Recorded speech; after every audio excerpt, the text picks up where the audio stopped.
Hello, I would love to be able to see people.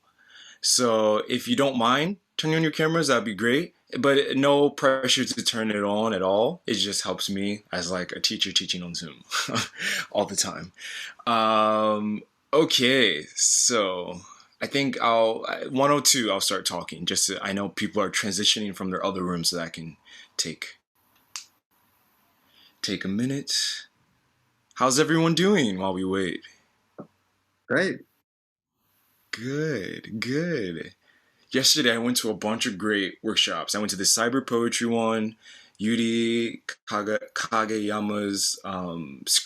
film screening, which was amazing, and what was the picture books, poetry and picture books with Holly. That was really exciting because I'm trying to do more like graphic writing with verse. Okay, I think I'll start. I'm gonna share my screen. Okay, hi everyone, my name is Michael, and this is a poem is a thing that moves, and it's a contemporary lyric workshop. Um, it's changed a little bit because lyric poetry is such a big category. So as I was making this workshop, I was like, oh, we're definitely going to focus on one particular aspect of lyric. And I'll just start with a little bit about me. I live in Kanazawa City in Ishikawa Prefecture. Pauline's also in Ishikawa. Um, I've lived here for 4 years. I'm a high school teacher. I'm a poet. I'm working on 2 books. I love hanging out and talking with people and eating food. I'm really active in my church. This is me. Oh, actually, one of my former students is here today. Hello, Takahiro, who is here in the workshop. Thanks for coming. So that's me. So this workshop is called "A Poem is a Thing That Moves." I'm not going to reread the description of the workshop because it's changed a little bit. But I will say in this workshop, the goals are to understand what exactly is a lyric poem. Um, how do writers go about making them? And how can we, as writer readers, make our own specific type of lyric poem? This is a specific type of lyric poem I want to write. The reason why I say a specific type is because there's so many different types of lyric poems. We have odes, eulogies, elegies, persona, announced forms, list poems, haibun, zuihitsu, sonnets. I mean, some haibuns are narrative poems, but there are many different types of lyric poems. Okay, so that's just kind of a little bit about the workshop. But first, in the chat, could people just kind of post where are you from? Like, where are you hailing from? I would just kind of like to know who's in the room, and the easiest way and the least time consuming is through the chat box and just getting people's. So we have people from Osaka, Kyoto, Tokyo, Tokushima. Oh, we have some people from American, Oregon, Australia, a lot of folks in Japan, Chiba, Tokyo, Kyoto, Kanazawa, Sydney. So we have Australia, America, and Japan in the room. I am in Tokyo, a grew up music.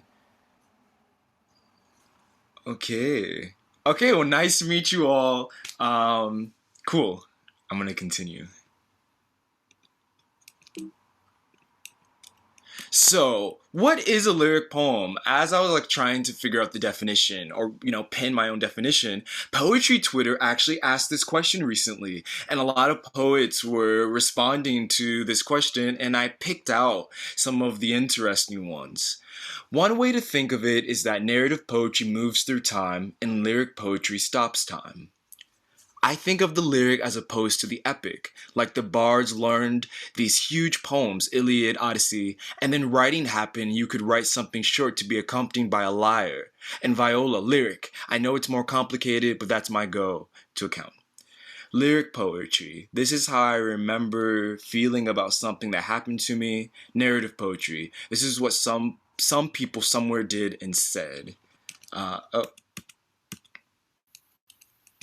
And here goes some more. There's some more, but some of them are funny, so I included these. Does it rhyme? It's nothing if it don't rhyme. It's sound, rhythm, syncopation, and verse. Cue Patricia Smith. Based on what this thread tells me, I think it's up for debate, much like the meaning of lyric itself. I think that's true. I think there's no concrete definition for what a lyric poem is. So today, when I offer my definition, it's one definition of many. And this is the definition I use that has helped me to be able to read poems and write them. And to talk about lyric, I'm going to talk about narrative and lyric. Narrative are events in chronological order, one after another, the turn being the climax. And we're most used to this because of fiction, because of prose, because of stories that we grew up with. For example, Once Upon a Time, In the Beginning, Today I. These are all ways that I believe humans mostly order events and ideas through this chronological way of telling. And so most narrative poems follow that structure. Lyric, on the other hand, are ideas, emotions, or images in a nonlinear order, and the turn being where the pattern the writer has constructed, starting with the first line or title, is broken. And so these are poems where you may start off reflecting on a bowl of rice, and then you're in outer space, and then you're talking about the etymology of a ladybug, and they seem like there's nothing really holding them together besides the voice of the poet. And so that's how I define lyric. I put these pictures of people turning their heads because the turn is really important. And I wrote this down because this is a definition I share with students about what exactly is a poem. 1 minute, I have me little notes. See, speaker notes. Okay. A poem is a poem if it arrives somewhere new. That's how I define a poem. It makes new meaning. Consider that the root of the word poem means to make. The new arrival doesn't need to be miles ahead. It doesn't even need to be far from the original location. 1 foot will suffice. Even moving backwards or sideways will suffice because readers want to move. We do not want to sit still. Movement equals life. Movement equals hope. And hope is one of the most addictive additives you can add to one's poetry. And so we must arrive at somewhere new. And usually this is marked by the volta or the turn. Those familiar with sonnets, that's like the last 2 lines of a sonnet where the poet breaks from the argument of the above part of the poem and then arrives at a new argument. I would say every good poem has a turn. It has a moment where the speaker has learned something new, has transformed, has arrived somewhere. And so narrative and lyric are just temperaments or ways of writing poems. So I'll just kind of repeat what I just said. The turn in a narrative poem is when you reach the climax. The turn in a lyric poem is when the pattern you've created has been broken. Okay, so these are really kind of like abstract and heady, and so then we'll kind of like break it down a little bit more. So on Poetry Twitter, someone posted this chart which I thought was so useful for thinking about how to place a poem. And so most of the time, you can't see my hands, so I guess I shouldn't cover my screen, but most of the time when I see these type of charts, I only see narrative and lyric. And like you would place a poem on this spectrum from top to bottom, depending on what the poem is doing. But I like this chart because we have prose and verse, and so it really makes a 3-dimensional depiction of what a piece of writing actually is. So for example, in the prose or narrative area, we would have Harry Potter. Your standard fiction story. It's not poetry, so it's not verse. It's prose, and it's telling a story. Now go over to this side, lyric and verse, and we have odes or eulogies or elegies. Like, it's not telling us an event, it's reflecting on an idea, and it's doing it through verse or poetry. And so that's on the far end. So odes. Ode to My Armpit is a poem I'm thinking about right now. So then we go to this side, we have lyric prose. And I would put prose, so it's prose, so it's not in verse. but it's lyrical. And I would put people like Toni Morrison in this box. Writers whose they're telling a story, but they're very much focused on not what is happening, not only what is happening, but how you're saying it. And so the language is really beautiful. The figurative language is intense. And so I think that's why Toni Morrison is often called a very poetic writer, is because her prose is lyrical. Toni Morrison has written The Bluest Eye or Beloved. For those who are unfamiliar with Toni Morrison, she's a prolific African American writer. Won the Nobel Prize for Literature. I think that's right. Nobel Prize for Literature. Okay, and then on the other side, we have the narrative verse. And this would be like poems that strictly tell a story, like Rhyme of the Ancient Mariner, for example, or Odyssey, Iliad. These are all things that they're written in verse, like when I say verse, I just mean like they're lineated or it's like poetry. It looks like a poem, but it's doing the job of telling a story. And it's not a concrete binary. So this is why I like this chart, because it's not like all poems are narrative, all poems are lyric. It's a spectrum, and I want to kind of talk about that spectrum. I was a poetry reader for the Adroit Journal for 2 or 3 years, and so I'd read like hundreds of poems every week. And I love Adroit Journal because they really pair emerging writers with established writers. And reading all of these poems, I noticed a trend, and the trend was the lyric eye. It was these poems that are seemingly autobiographical, but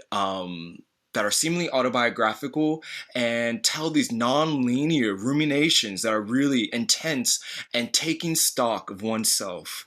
And so returning to the chart, a lot of these poems I would put in the center, the hybrid section, where they're like lyric narrative. They're telling a story, but they're taking detours from the narrative to go into the psychological, the metaphysical, or the emotional landscape of the speaker. I would put a lot of my poems in this hybrid section as well. I really like what a lyric narrative allows. Okay, just taking a breath and making sure there's no comments. Okay, so today, oh wait, there's one more thing I wanted to say. So lyric, narrative, not concrete. And so uh, as a reader, if you're just a reader, you don't need to know all of this. Like, you inherently understand what the writer is trying to do because the writer does a good job of, writing the story or poem in a way that the reader can understand what they need to know and have an emotional response. But I think a lot of us are writers, and as writers, I think it's super important to be able to understand what exactly is a poem doing, to be able to categorize and make sense of it so we can tear it apart and then replicate it in our own work. And so this is how I approach a lot of reading, as a writer, as someone who is trying to steal and really see what's going on under the hood and replicate. And for my Naruto fans, I really try to put my Sharingan on when I'm reading poems. If anyone gets that reference, I hope. I hope someone gets that reference. Okay, so what I want to do today is read 3 poems. These are lyric poems that are really rooted in the I, and I would like to call them like the adult or the sexy version of the I am poem. These are poems I think every poet should have in their arsenal, where if they want to know who you are as a writer, who you are as a person, you would point them to this poem. And so we have 3. We have Ilan by Kaiming Chang. When she wrote this poem, she was going by Kristen Chang. Any Other Name by Khadijah Queen. And I'm going to share one of my poems because I can easily break it down and you can ask questions about it. I Know My Life Matters, but how do I translate that into Japanese? For the Khadijah Queen poem, I have an audio recording. For my poem, I'm going to read it. So does anyone want to read Kaiming Chang's poem? Any volunteers? If not, it will be me. Can do it. Okay. Aliena? Yeah. Okay, cool. Great. I'm gonna pull up the poem right now. And if I'm going too fast, please feel free. I can't see anything. But I see a couple people's faces, so I can't read the room. I don't know exactly, what's going on. So if I'm going too fast or if you have a question, please do chat or even unmute yourself to speak. I'm not a stickler for any of that. Just communicate. Okay, Elena, it's a little long of the. Oh, my battery. 1 minute.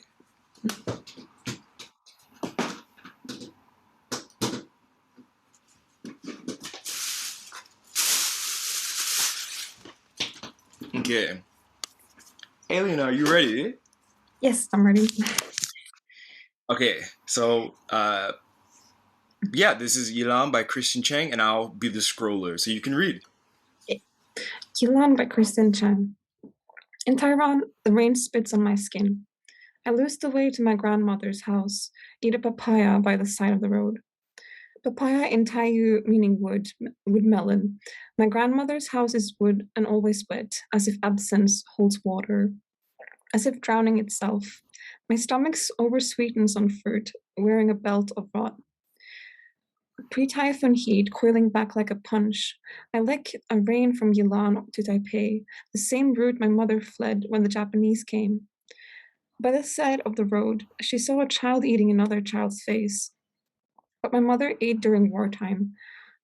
5 flies in oil, the open source of fruit and so much rain. Once a girl gunned down with her mouth full of milk.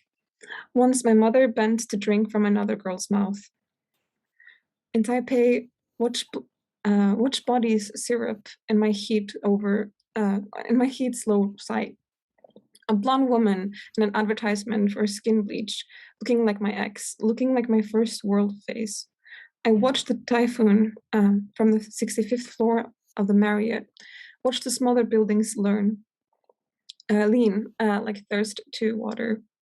After a salt scent inflecting the air, in my mouth a sea accent.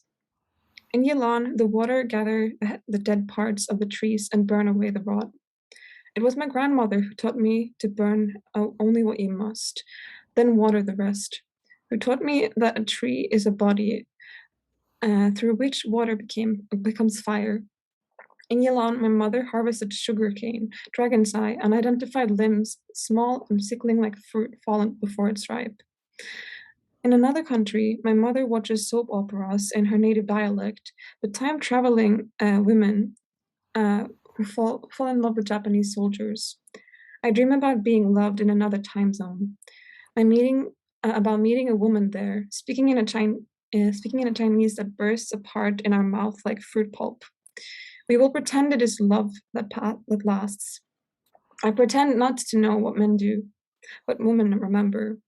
I understand the news enough to know another typhoon is coming, another estimated body count, infinite. According to the news, it is possible to predict violence like a storm. I call my mother, and she speaks to me in 3 languages, but names me in one, Kristen, meaning bearer of Christ. In my name, too, many names for God. Through the second typhoon, I sleep with my fist against my jaw, wake with my teeth hitting ache like a surprise pit. I dream of telling my mother I love her country. I dream of telling my mother I identify sexually as alive. Instead, I sleep until evening, dreaming of frying Ilan in an oily dark. When my grandmother died, we were asleep in America, 15 hours ahead in the night, waking up in her future. When she died, I imagined all the trees did too. I imagine the trees I touch are new generations of the same loss. I left Ilan while the sea still boiled with storm birth. In Chinese, typhoon is Taifeng, sharing a word with Taiwan, a nation named after its greatest disaster. My body named for what it bears, what it bears. This nation, where nothing is still waiting to be saved, and the dead are still dying. Okay, thank you so much, Aliena. Aliena? Alieno. Yeah, thank you. Okay, thank you so much for that reading. This is one of my favorite poems. It's just taught me so much, and it's just there's so much going on. I'll talk more about it later because I just want to get these poems back to back to back. Um, and y'all can type in the chat. Normally, if I was doing this in a class, we would read the poem and then explicate it right away. But because of time, I'm just going to read all three and then I'll explicate them as a whole. So feel free in the chat to be like, "Wow, no, she didn't. Whoa, that line is so good," or just to up the tension. So I'm next going to play an audio of the poem "Any Other Name" by Khadijah Queen. So I'll play the audio and I'll show you the text as well for those who it would help. Any other name. Khadijah means wife of the prophet. Nothing about my name is casual. Your mouth has to make an effort. You have to commit to all 8 letters, all 3 syllables, no nickname. It means something Uber drivers, the Muslim ones, all men, want to tell me about even after I say yes when they ask, "Do I know?" They want to know how old I am and where I'm from. They want to get in my business. Where is my husband? Some men can't stop telling me who I am or what exactly is so incredible about me or what they had to take or offer without asking. They still say it's my fault I am beautiful. I was raised as a Muslim. In the name of Allah, most gracious, most merciful, shouldn't I thank God for the kind of beauty that makes me so desirable an object, so in demand by strangers you might say my name cursed me to solitude? I don't see any prophets around, do you? If so, pass out my number, tell them I said, "What's up, where have you been all my life?" I know it's a line, but people like familiar things, like fellow boring straight people. Hey, I'll be 44 in a few years, and I have a tradition to live up to, a prophecy perhaps. Chop, chop. I cut off my hair because I wanted to begin again with something on my body no man has touched. I wanted to press rewind. I still want the kind of purity that cures men of acculturated entitlement. I want a little silence when I walk down the street or get into the back seat of a hired car in any city I travel to. Maybe I have to marry myself. Maybe I am my own prophet. I want to stop reacting and keep creating, and to do that maybe I need a new kind of hijab that makes me safer unseen, free of both sound and adornment. I could use that kind of safety. Sartre said hell is other people, and by the token of time through the ages, surely a French philosopher knows whether man equals less than desire, and surely man is in loss, except those who do good works, and enjoin one another to the truth, and enjoin one another to patience and constancy. My mother told me I should keep some things to myself. She should have said, keep yourself to yourself, but it was in her nature to be generous. I learned that kind of giving leads to further taking, and it's a light that attracts parasites. What's an ex-Muslim girl to do? Keep praying. The world of prophets is elite. They don't let just anyone in, LOL, not wives. Sometimes I want to cut myself out of all possible institutional pictures. Sometimes I am in a collage I made myself and I have a new name. I have a name I have given myself, and I'm the only one who knows what it means. But that doesn't make sense. Bismillahirrahmanirrahim. Like the first time I was taken from myself, my father asked me what I learned. And that is what I learned. I learned I had no father, but I could walk in the rain and let my hair rise up in the night, become a black halo. Ameen, curling closer to my head as if to love it, softly greeting as if saying, peace be unto me. A man can break you with your own love if you don't remember who you are among the non-believers. All praise is due to the part of me that listens to herself first. The first time I drew a rose, I couldn't stop layering in new petals.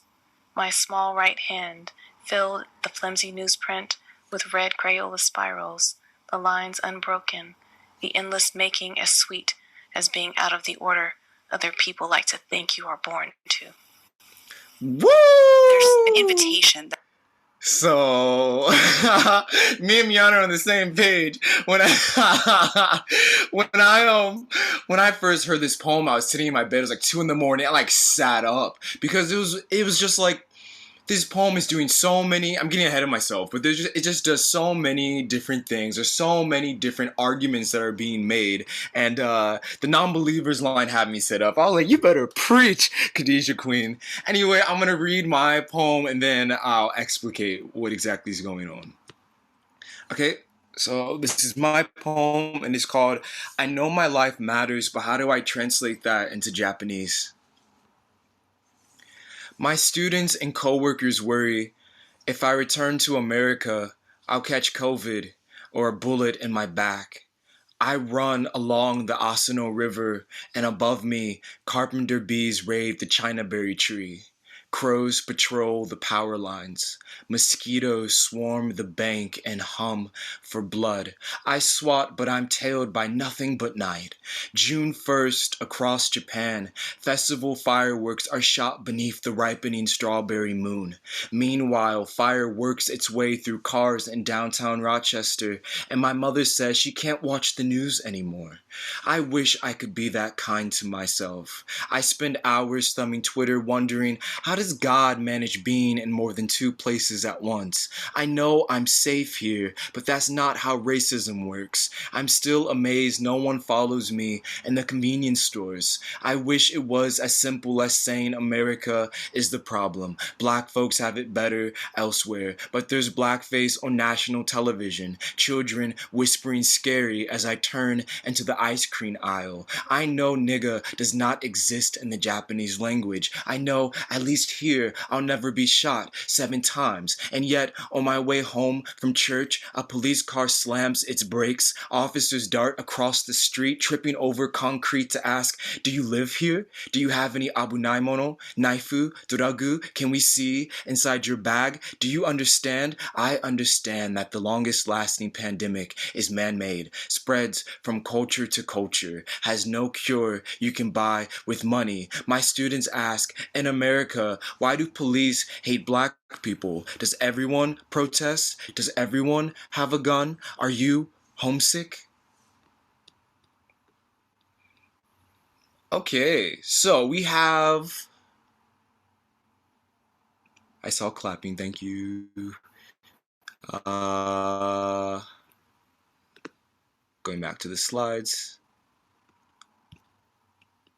Okay, so we just read 3 very lyric poems. And what are they doing? And really this is the core of what I want to talk about today, is associative jumps. What propels these poems from line to line? Because these poems are going anywhere. They're going through history. They're going inside of the poet's internal landscape. They're going through the family history, national history, through dialogue, different instances and reflections. And I believe the things that hold these poems together are non-exhaustive. So there's music, rhyme, alliteration, and assonance, images, themes, wordplay and association, dialogue, repetition, similarities between color or direction, question-answer format, logic, titles, narrative structure. And what you can summarize this down to is similar things being put together. Because I believe all poems have all poems require associative jumps. First, I went to the store. Then I bought ice cream. There's still a gap between these, even though these are logical things. I went to the store and I bought ice cream. There's a gap here that we understand because we understand logic. Like if you're functioning logical, like what, adult, you would, be able to put those 2 and 2 together. But if a poet says like, for example, let's just use my poem for example. Oh, nothing's coming to my brain, so I'm just gonna make up something really quickly. I eat a bowl of rice.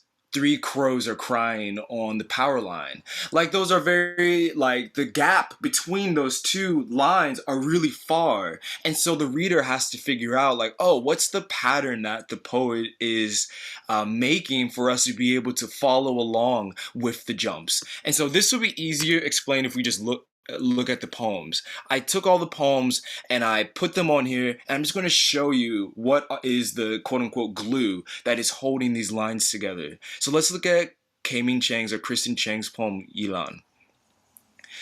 In Taiwan, the rain spits on my skin. So first of all, the first thing that's holding this poem together is narrative. We are in a location and we are about to travel through Taiwan. You can follow this throughout the whole poem, and this is the touchstone that no matter where she goes, she's going to return to this travel narrative.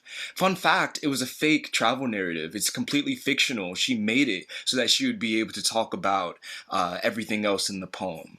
So then let's keep reading. I lose my way And to Michael, there's alliteration there that holds that line as well. Yes. I mean, you know, and the sharpness of spits on my skin allows for the rhythm that you were saying, you know, comes out in the. Sorry to interrupt. I just wanted to grab that from the first line.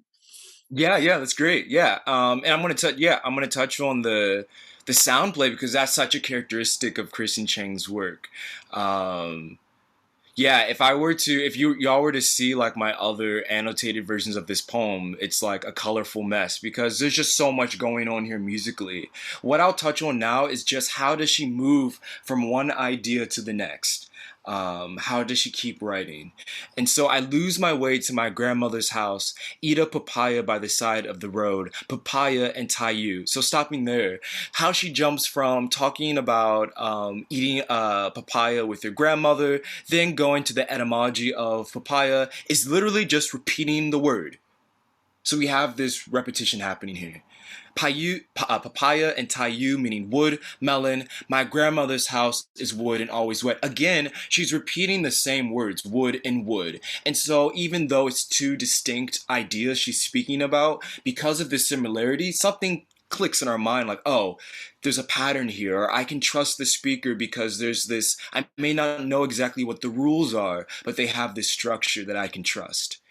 And always wet, as if absence holds water, as if drowning itself. My stomach over Sweden's on fruit wears a belt of rot. Here, the jumps are a little wider, but I would say the O sound, the assonance, is what's really holding this entire stanza together. Holds, drowning, stomach, over, and then these are not all like, these isn't perfect assonance. Some of them are like pronounced O's, and some of them are just like we look at them and it's an O. Okay, let's skip down to the bottom. Eating and ate. By the side of the road, she saw a child eating another child's face. What my mother ate during wartime. Again, these lines are held together because we're focusing on eating. And so this happens throughout the entire poem. It's one of the things that I think Kaiming Chang does so well, and we could spend like hours just dissecting the musicality of her lines, the wordplay, the slant rhymes, the diminutive, the augmentative and then diminutive schemes in her lyric. Okay, so let's now jump down to my poem. For my poem, I was really focused on using what I like to call ghost associations. So let's just look at the beginning. My students and coworkers worry if I return to America, I'll catch COVID or a bullet in my back, I run. In this line, we have bullet, back, run.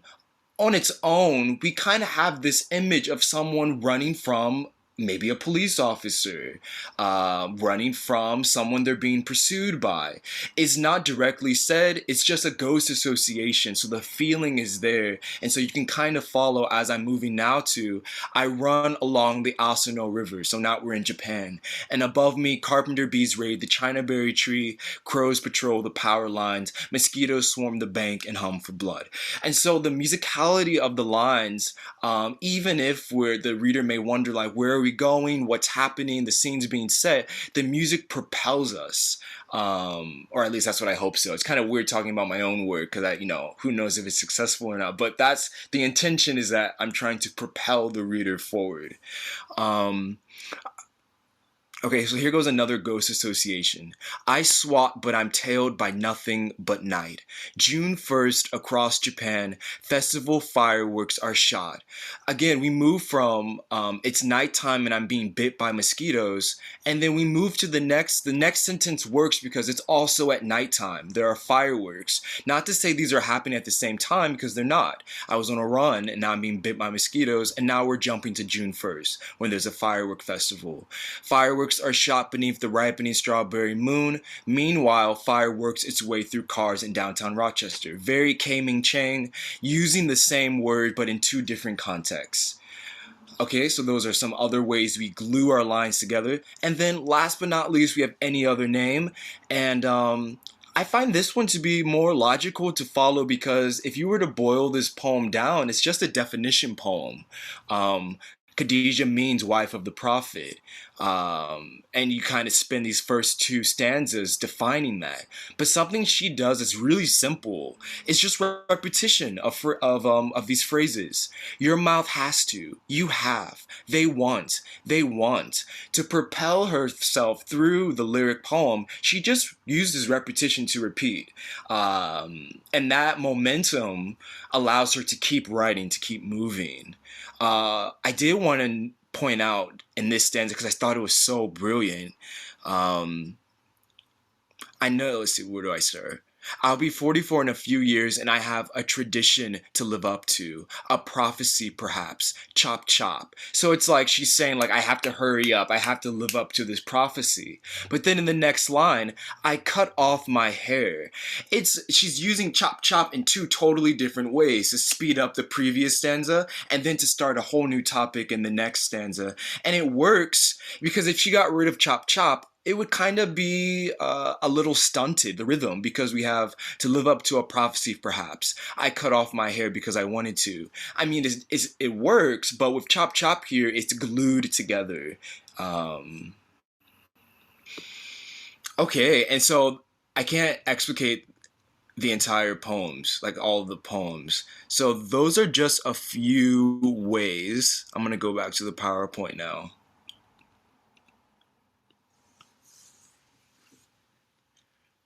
Those are just some of the few ways that we can make links in our poem so that we can continue writing as much as possible. Because the poets have these, I'm going to call it glue, they use the glue to hold their lines and ideas together. They can go anywhere. As you see in the poems, they talk about so many different things. They touch on so many different parts of the landscape.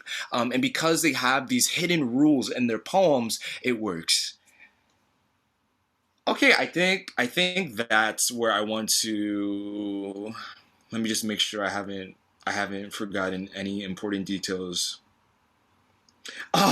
Yes. Okay, one last thing, then question time, and then I want to write. That's the main thing I really want to do today. Like I mentioned earlier, associative jumps are really important in lyric poems. And to do that, you need to give clues to your reader so that they can follow you.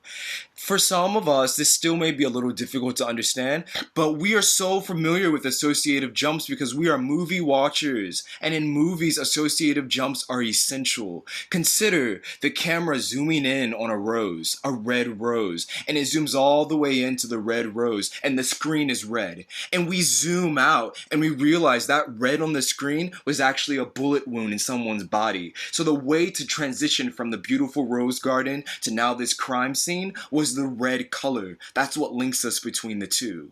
Another example is that I was watching Haikyuu. It's a volleyball anime. And in the scene, the main character jumps up and he spikes the volleyball. And the volleyball hits the ground and makes a really loud sound. And when the volleyball comes off the ground, we're in a new scene where the protagonist is practicing. And so what connected those two scenes was the ball hitting the ground. That's the glue. And so I think these poets are taking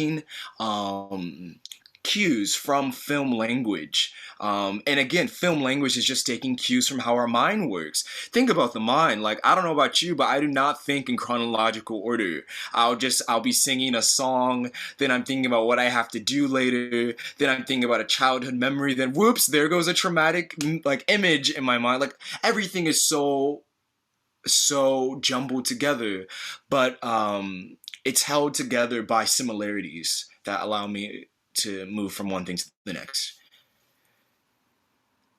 Whew.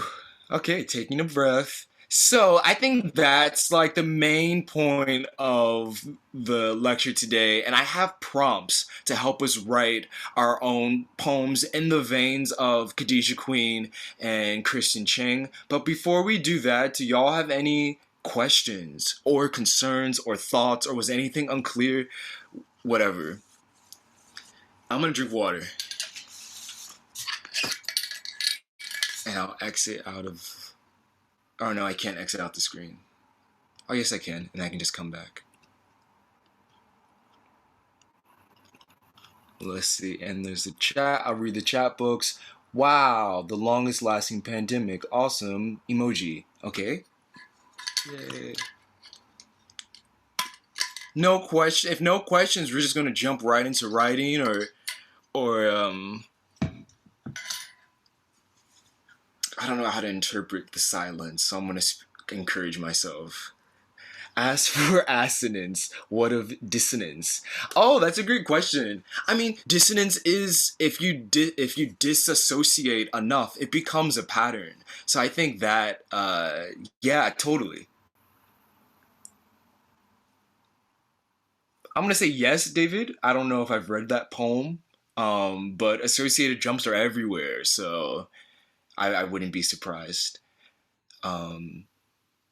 Hey, Michael, I It have was, a question. yeah, it was a group of poems, Michael. Yeah, he called them conversational poems, and conversation poems was one of the great revolutions of the Romantic poets. And what you're saying really, really embodies a lot of the logic there. It's just fantastic. His poem "Frost at Midnight" is just like that. Oh, okay. I'll add that to my to-read list. Thank you. And Warren, you said you had a question? Yeah, I'm really, really interested in this concept that you mentioned early on about how the turn in the lyric poem is when the form is broken. Oh, okay. That's such an interesting idea, and I was keeping it in mind with the examples you showed, and I see it in your poem in particular. You know, that's a really clear break with the form you establish. I was just wondering if you could talk a little bit more about that. That's a really interesting idea to me. Yeah, totally. Man, I wish we could spend so much time on turns. Like, it's so essential. The way I read poems is that I always say, is this a narrative poem? Is this a lyric poem? Or is this a dramatic poem? And then once I know what type of poem it is, then I know what type of turn to look for. If it's narrative, then I'm looking for some climax. If it's lyric, I need to figure out the pattern. And so I'll talk about my own poem because it's just easier to talk about, my own work. Oh, where did it go? Oh, not me having a billion Google Slides up. Okay. So for me, what was my pattern? That's a good point. Actually, it'll be easier for me to talk about Ilan. Ilan's a travel narrative, and she's in Taiwan, going from In Taiwan, going from Ilan to Taipei, and we have this travel narrative, and the pattern is the ghost narrative is this travel structure, and inside of it, she's reflecting throughout. The traveling. And so the part of the poem where it turns or where it breaks, I believe it's towards the end. This is a hard poem to analyze on the spot, but I will say, how do I answer your poem? Answer your question easier. I will say the turn in this poem, I feel like I isolated around here, where Kaiming Chang is turning away from the travel narrative, and then she's just kind of melding everything together. Like the travel narrative ends, and that's the turn, because the structure was that I'm traveling, now I'm not, and now I'm just telling you about my country and my family. Warren, to simply answer your question, I think every poem has a pattern. And the part when the pattern breaks is when the meaning or the urgency is hidden. Here we go. I talked about odes earlier. Imagine you're writing an ode to like bubble tea, and each line is like, I love the pearls in the bubble tea. I love the flavor of the tea. I love the color. I love the cheapness. And once you get to the last line, you say, but I don't love capitalism. Like that's a turn because you're turning away from saying I love, I love, and now the turn is I don't love. And so the pattern was I love, I love, and you broke it, and that's where the meaning of the poem lies. And I really believe each poem has that. Maybe that'll be my next year workshop, how to identify the turn in a poem. Okay, I'm gonna stop talking. Yeah, thank you. Yeah, That okay. helps a lot. Thank you. Yeah. I'm gonna now let's write. I hope everyone came ready to write. I want to do some pre-writing because I think pre-writing is really important. Normally what I do is I read each of these lines and I'll give you like 30 seconds to write your answer. But because we don't have a lot of time, I'm just going to give you 5 minutes to answer as many of these questions as possible. And this is just your pre-writing time because today you're going to write your own sexy I am poem. I keep calling the adult I am poem because you can just say Ming Chang's and Khadija Queen and my poems are I am poems that are very lyrical. So we need just more details about yourself. So I'll read these, then we'll pre-write. What are your most salient identities? What does your name mean in any language? What does your name not mean? What do you wish your name meant? 2 things a family member has said that has stuck with you. 2 things a family member has said that has hurt you. 3 places you have lived or have been that you have a connection to. 1 place you go to on a weekly basis. Your favorite part of your body. 3 nouns you can't live without. What's a dream you have? Literal or aspirational? For example, Ming Chang said, I dream of telling my mother I love her. And she said, I dream of frying Ilan in the oily dark. So we have both dreams there. A lesson you were taught that you cannot forget. 3 words other people would use to describe yourself. What is 1 thing most people don't know about you? So we'll give you 5 minutes. Choose whatever ones you want and just try to answer as much as possible. Don't think about it too much. Just force information out. Michael, we have about 5 more minutes. Michael? Okay. Well, we'll say until 55. That sounds good. I'll just shorten the time. Whatever. Okay, just give you the heads up. No problem. Okay.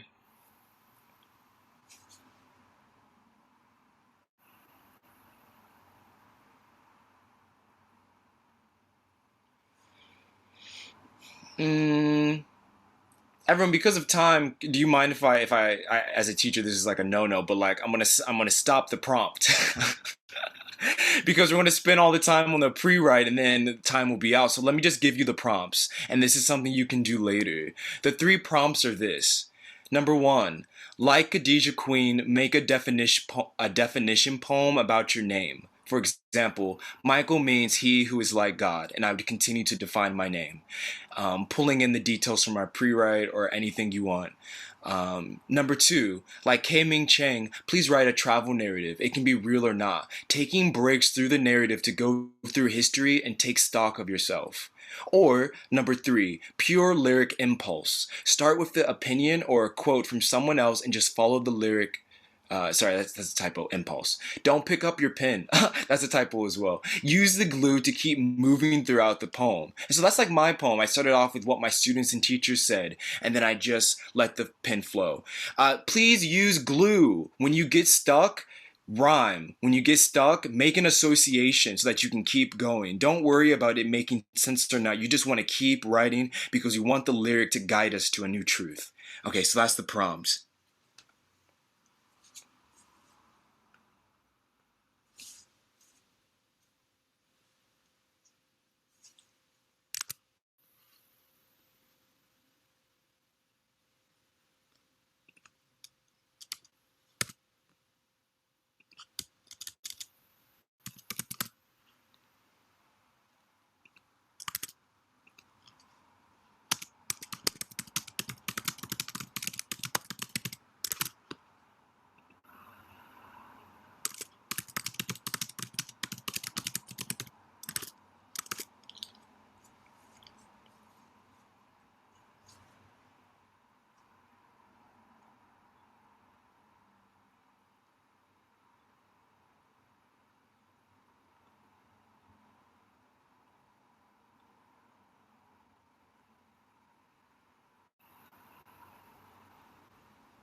I might. It's possible that maybe you can. I can keep this room open after my presentation. So, like if you come back, if you're free and you want to come back after 3 o'clock and see if anything is happening, that's also a possibility to listen to some people's work. Yeah, I would love to. I was thinking of opening up my own room for 10 Well, minutes. that's your choice. Yeah, you can if you can do that, that's fine. For people who wanted to share.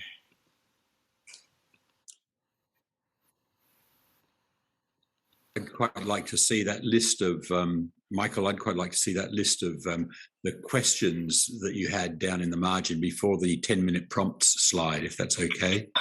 Oh, yeah, totally. I can put that in the chat. I meant to do that. Yeah, 50 minutes is not enough at all.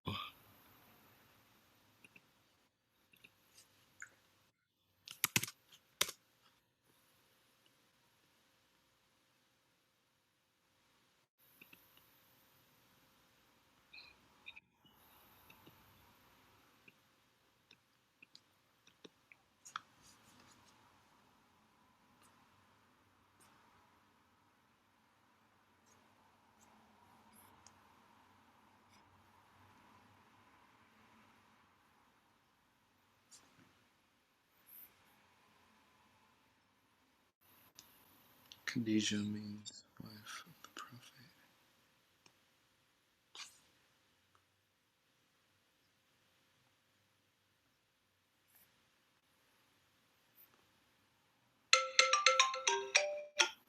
Okay, please finish your last sentence, and then I'll wrap up.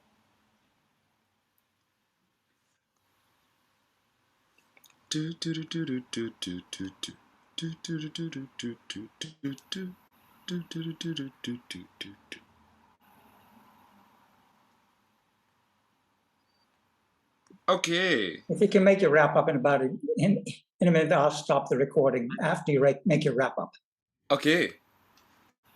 So I'm gonna wrap up. So thank you, everyone. So I'm gonna open up another room for those who want to share what you've written. If you had not planned on going to any other workshops afterwards, so I'll send that now. But for everyone else, thank you so much. 50 minutes is really short, but I hope something in this was useful for you. If you put your email in the chat, I will share with you my PowerPoint, the explicated poems, and what else? Yeah, I think that's it. So if you want all of those things, please put your email in the chat, and then I'll save the chat and send those to you later. You can save the chat yourself, I hope, because I'm not sure how to do that. So Yeah. I'll okay. save. And if you send an email, if you send your Zoom meeting new room link to John Gribble, he may be able to get it out to everybody. I'm not sure. It's just a thought. Okay, thank you very much, Michael. We appreciate your very enlightening talk. And if you can turn off your screen share, you can see us all clapping before I hit the unrecord button. Thank you. Okay, cool. Oh, here goes everyone. Hi, okay. Thank you so much. And maybe I'm sure people want to continue with this. I myself would like to hear the results of some of these people's poems. I didn't even have to take time to write my own. So thank you very much. Thank you all.